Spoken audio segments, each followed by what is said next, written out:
పేరేందేవా పోషమ్మ. ఇక ఒక్క కొడుకు వానికి డ్యూటీ లేదు బోటి లేదు ఒట్టిగా నింటున్నాడు.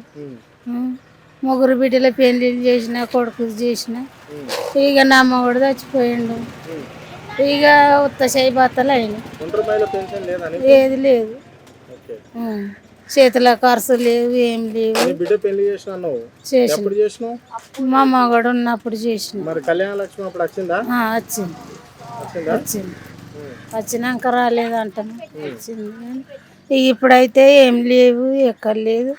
ఏ కాళ్ళ నొప్పుల గురించి అడవికి పోతలేను, రూపాయి చేతులు ఉండకొచ్చి. ప్రభుత్వం ఏర్పడి కొత్త ప్రభుత్వం ఏర్పడి 8 నెలల నుంచి ఏమన్నా నీకు ఏం లేదమ్మా.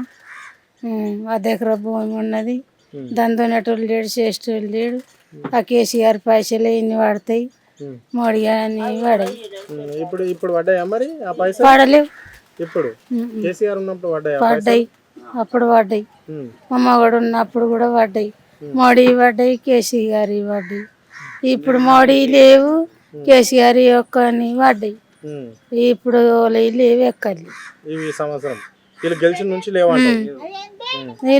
మరి గ్యాస్ సిలిండర్ 500 పడుతున్నాయి అన్నారు, 450. ఇక పడుతున్నాయో పడతలేవో కానీ ఇప్పుడైతే నింపుకున్నప్పుడల్లా 1000 మీద చిల్లర పెట్టి నింపుకుంటున్నాం. ఇక ఏమో మరి ఇంట్లో కరెంట్ ఎట్లుంటుందమ్మా? ఊర్లలో కరెంట్ ఎప్పటికుంటుంది? కరెంట్ ఇక అప్పుడప్పుడు పోతున్నది వస్తున్నది ఉంటుంది అంతే.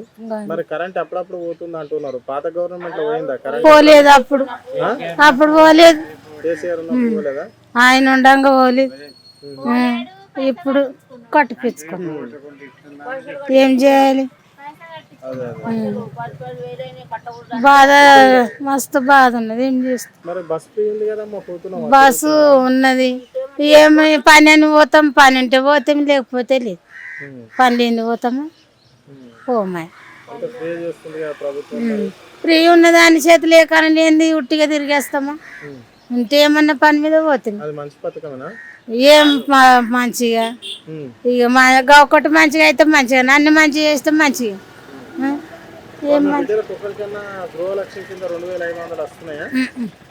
ఓలకు లేవు, మా బిడ్డలకు లేవు, నాకు లేవు. చెల్క పొలంగా చెల్క నీళ్ళు లేవు, చెల్క. ఇంటింటికి నల్ల నీళ్ళు వస్తున్నాయా? గల్లీ నీళ్ళు అన్నిటికి ఇచ్చిండు ఆయన. ఇల్లు వచ్చిండ్రు, ఏమి ఇస్తలేరు. కేసీఆర్ చచ్చిపోతే ఇచ్చే, పెన్షన్లు ఇచ్చే, భూమి పైసలు ఇచ్చే, పిల్లల కళ్యాణ లక్ష్మి అవి ఇవి అన్ని ఇచ్చిండు. మరి ఇల్లు ఏమి ఇస్తున్నారు? 8 నెలలు సార్. రైతు బంధు ఇయ్యలేదా? మరి ఇప్పుడు ఇల్లు ఇస్తురా? వచ్చినాయి, వీళ్ళేమి ఇస్తారు? తెలిసినాయి, మా ఆయనకి కూడా వచ్చినాయి. 5 లక్షలు అబద్ధం ఎందుకు మరి?